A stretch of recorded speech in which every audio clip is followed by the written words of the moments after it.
农业部发表原形牛甲平埔乌猪这两种新品种。原形牛的来源呢是较早饲伫咧台北草山的牛，口感较甜，食落阁袂贵。若平埔乌猪肉质真幼，会当打造做台湾的高级品牌。体型细，毛是乌咖啡色，公的母的拢有角。这是日本时代由日本引进的野羊牛，后来放养伫阳明山的擎天岗，再由李登辉基金会全部来买起来。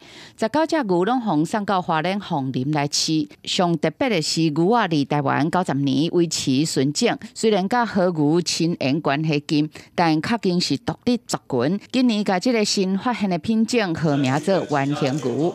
农耕牛的部分呢，它的血液比较有血糖，所以它吃起来肉会比较甜，更适合在一般我们家庭类的煎煮炒炸。这只猪啊、耳啊大细落来，尾仔阁亲像孔雀羽毛展开，这嘛是业者经过14年的打拼，千辛万苦才找到的台湾原生种平埔乌猪，肉质甲世界有名伊比利猪真相像，甜度比市面上卖白猪阁较好，会当来打造成台湾的精品乌猪肉，走向国际市场。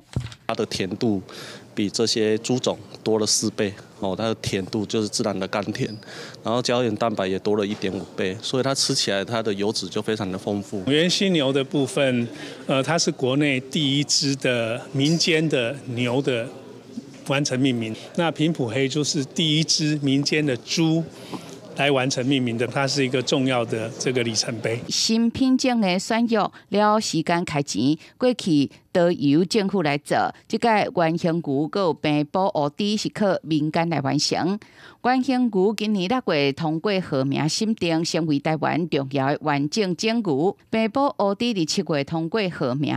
未来会用伊的基础发展成乌猪的品牌，两个品种拢丰富台湾特产种源的多样性。记者林俊明单从台北报道。